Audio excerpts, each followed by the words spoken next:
Hello guys, welcome to my YouTube channel maths में DC by Yash. Last lecture में हमने elementary algebraic expressions के ऊपर डिस्कशन किया था। इस पर्टिकुलर लेक्चर में और जो भी आगे हमारे आने वाले लेक्चर्स हैं, हम उन बेसिक टॉपिक्स को कवर करेंगे जिनमें स्टूडेंट्स को सबसे ज़्यादा प्रॉब्लम आती है। जैसे कि जो आज हम टॉपिक पढ़ने वाले हैं वो है ट्रिग्नोमेट्री। उसमें भी बच्चों को बहुत प्रॉब्लम्स फेस करनी पड़ती हैं, चाहे फिर वो क्वाड्रेटिक इक्वेशन हो, पॉलिनोमियल हो, और जो भी हमारे आगे टॉपिक्स चलेंगे वो सब हम यहाँ पे कवर करेंगे। स्कूल से लेकर कंपटीशन तक का जो भी हमारे क्वेश्चंस हैं वो हम यहाँ सब देखेंगे। तो भाई ट्रिग्नोमेट्री शुरू करते हैं। तो सबसे पहले ट्रिग्नोमेट्री वर्ड का मतलब देख लेते हैं। तो भाई 3 एंगल मेजरमेंट होता है, आपके सामने लिखा है। अब भाई इसका क्या मतलब है 3 एंगल मेजरमेंट। मान लीजिए हमारा एक ट्राइंगल है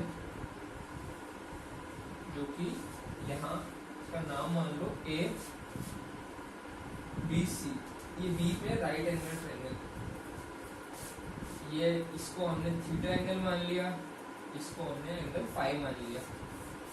तो भाई अब देखो यहाँ और राइट एंगल की आपको वैल्यू है वो पता ही होगी, ऑब्वियस है 90 डिग्री। तो 3 एंगल मेजरमेंट। अब किसी भी ट्राइंगल में जो है हमारे 3 एंगल होते हैं, तो यहाँ भी जैसे वो 1 2 3, तो इसी का मतलब होता है कि इन तीनों के बारे में स्टडी करना। ये जो 3 एंगल हैं इसके बारे में जो भी हम स्टडी करेंगे उसी को ट्रिग्नोमेट्री कहते हैं। अब भाई ट्रिग्नोमेट्री को अगर हम तोड़ें तो ट्राई यानी कि 3 यानी कि 3 जो एंगल है हमारे पास, गोनिया यानी कि एंगल, ये एंगल का शॉर्ट फॉर्म है, और मेट्रो यानी कि मेजर। 3 एंगल मेजरमेंट, इन तीनों एंगल का जो मेजरमेंट होगा उसकी जो पूरी स्टडी जो है उसे हम ट्रिग्नोमेट्री कहेंगे। दूसरा पॉइंट देख लेते हैं, ये एंगल क्या होता है। लिखा an angle is amount of rotation of revolving line with respect to fix line.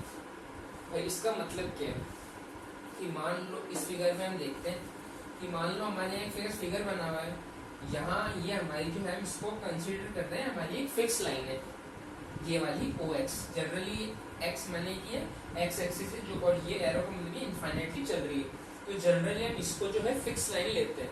तो ये हमारी फिक्स लाइन है। और इसमें लिखा है amount of rotation of revolving line with respect to fix line, और हमने इसको आयल यानी कि रिवॉल्विंग लाइन मान लिया। तो ये मानो कि स्टार्टिंग में ये जो है ये यही थी, तो अभी जैसे इधर है तो मान लो ये यही थी, तो उसके बाद ये यहाँ इधर नीचे या तो इधर या नीचे जो भी एंगल यानी कि जितना भी ये घूमेगी, तो ये जितना ये जो घूम रही है ना, ये वाली चीज, इसे हम एंगल कहते हैं। या तो ऐसे घूम जाए, अगर मान लो ये रिवॉल्विंग लाइन जो है मान लो ये होती, तो अगर ये यहाँ से अगर ये यहाँ आती तो जो एंगल होता फिर ये होता। जरूरी भी ऊपर ही बनेगा एंगल नीचे भी बन सकता है। इट डिपेंड्स कि रिवॉल्विंग लाइन किधर घूम रही है और कितना रोटेशन करे। तो जितना रोटेशन करेगी ना उतना ही वो एंगल होगा, उसे हम एंगल कहते हैं। अब भाई आपने बुक्स में भी देखा होगा, ऐसे लिखा हुआ है +30 डिग्री या -30 डिग्री, तो वो प्लस या माइनस का कॉन्सेप्ट क्या है हम वो भी देख लेते हैं। तो अगर मान लो ये हमारी फिक्स लाइन है और ये हमारी रिवॉल्विंग लाइन है, अगर revolving line anti clockwise direction यानी कि ऐसे यूं घूम रही है, तो जो हमारा जो एंगल आएगा उसे हम, जैसे मान लो ये 30 डिग्री है, तो हम यहाँ पे अगर इसको लिखेंगे तो +30 डिग्री लिख देंगे, +30 डिग्री लिख देंगे। तो इसका मतलब ये हो जाएगा कि भाई अगर हमने बोला कि एंटी क्लॉकवाइज घूम रहा है, तो एंटी क्लॉकवाइज में जो लिखा है पॉजिटिव हम लेंगे एंगल को, ठीक है। अब अगर मान लो फिक्स लाइन हमारी ये है, फिक्स लाइन तो वहीं रहेगी, फिक्स लाइन कहीं नहीं जाएगी। अगर मान लो रिवॉल्विंग लाइन यहाँ से चालू होकर नीचे जा रही है, तो यानी कि ये जो है ये क्लॉकवाइज डायरेक्शन कर रही है, क्लॉकवाइज मूवमेंट, जो कि हमारी घड़ी या वॉच जो भी है वो करती है उस मोमेंट को जो है उसमें जितना ये जो एंगल कवर करेगी रिवॉल्विंग लाइन फिक्स लाइन के रेस्पेक्ट में, तो जितना एंगल कवर करेगा उसे हम नेगेटिव, यानी कि अगर 30 डिग्री है तो यहाँ -30 डिग्री लिख देंगे। ठीक है, तो ये तो हमारे हो गया ट्रिग्नोमेट्री की डेफिनेशन एंगल के बारे में। आगे देख लेते हैं फटाफट। ये चीजें मोस्टली तो आपको आती होंगी, इसलिए मैं आपको फटाफट करा रहा हूं। अब देखो ये जो चीज है ये हर जो भी आपके एग्जाम वगैरह होते हैं उसमें 1 नंबर में या 2 नंबर में जो भी शॉर्ट वेरी शॉर्ट क्वेश्चन होते हैं उसमें ये पूछ लेते हैं कि भाई कन्वर्जन करो।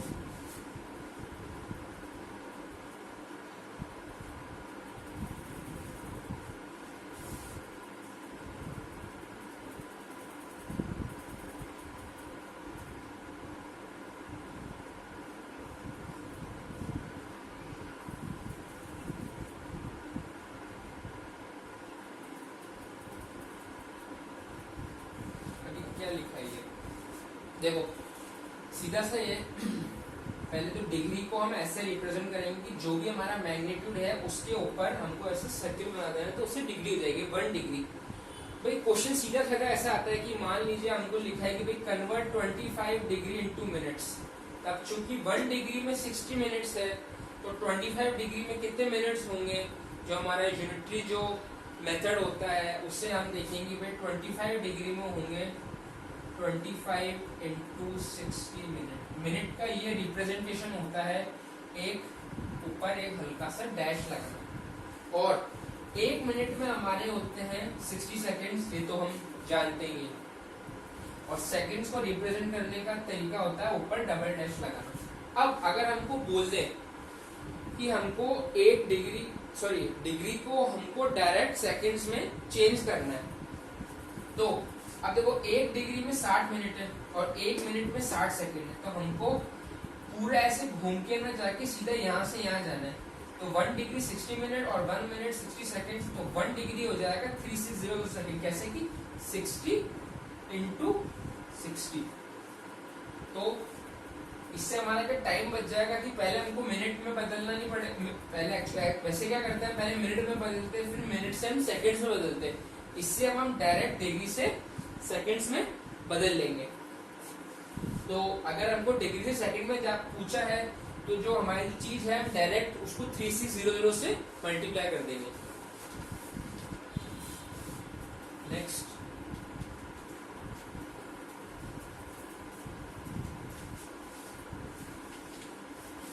अब भाई देख लेते रेडियन क्या होता है। हम देखते हैं कि भाई हमारा एंगल लिखा रहता है π/3 रेडियन, π/2 रेडियन, 2π/3 रेडियन। इनका मतलब क्या है ये रेडियन है क्या एक्चुअली? तो देखो सबसे पहले तो समझो कि रेडियन जो होता है वो किसी भी साइंस में पढ़ते हैं कि यूनिट होती है, कि कोई भी जो भी हमारी चीज लेकर जैसे वर्क की जो होती है वो जूल होती है, और जो भी होती है तो एंगल की जो यूनिट होती है वो हमारी रेडियन होगी। तो पहले हम रेडियन की डेफिनेशन देख लेते हैं।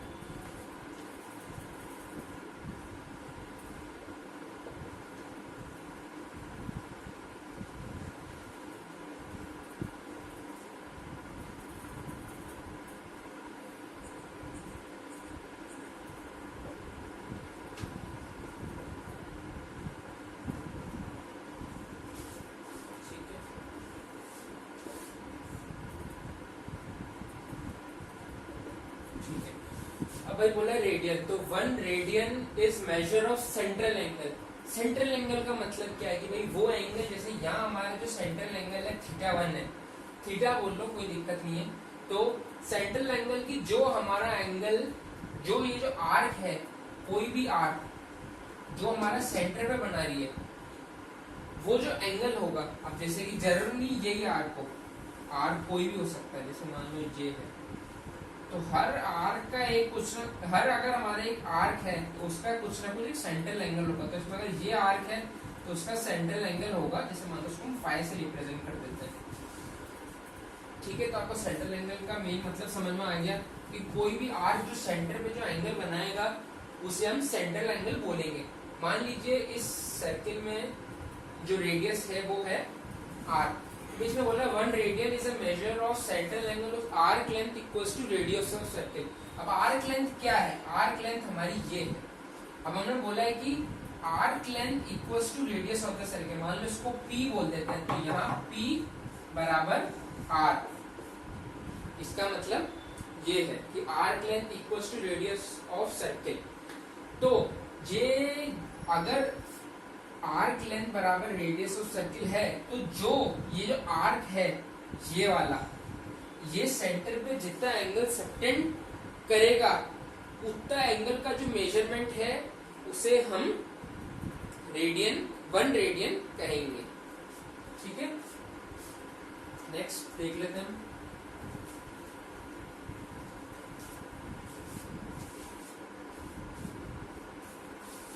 आज का ये लास्ट देख लेते हैं टॉपिक कि भाई अगर जो हमारा हम बोलते हैं कि भाई sine theta, tan theta, cot theta, भाई ये है क्या, कहाँ से आया है, कैसे इसको पढ़ेंगे। देखो सबसे ज्यादा बच्चों को दिक्कत ये आती है कि भाई कोई भी राइट एंगल ट्रायंगल दे दिया तो हाइपोटेनियस तो पहचान लेते हैं कि भाई पता रहता है 90 डिग्री के सामने वाली साइड को हाइपोटेनियस कहते हैं, लेकिन दिक्कत आती है बेस में परपेंडिकुलर पहचानने में।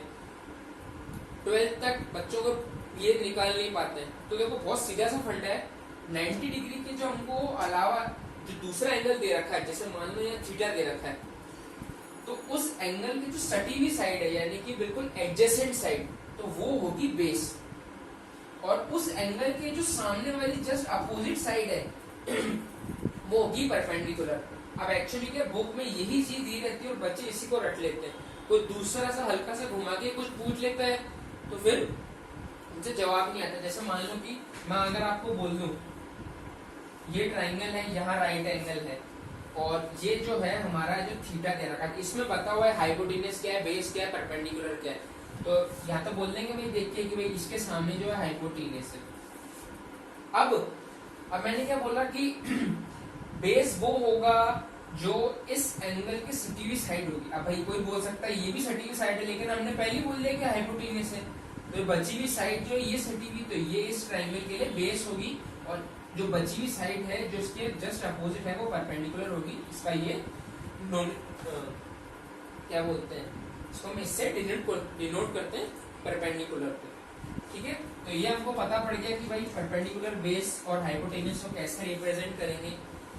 अब मैं आपको पहले डायरेक्ट को बता रहा हूँ कि याद कैसे करना है, क्योंकि फॉर्मूले तो आप सबको मेनली पता ही होते हैं कि साइन थीटा का क्या होता है, परपेंडिकुलर हाइपोटेन्यूस, कॉस थीटा का होता है base upon hypotenuse, tan theta का होता है परपेंडिकुलर अपॉन बेस। मैं आपको ट्रिक बता रहा हूँ जिससे आपको याद रहेगा और आप कभी भूलोगे नहीं।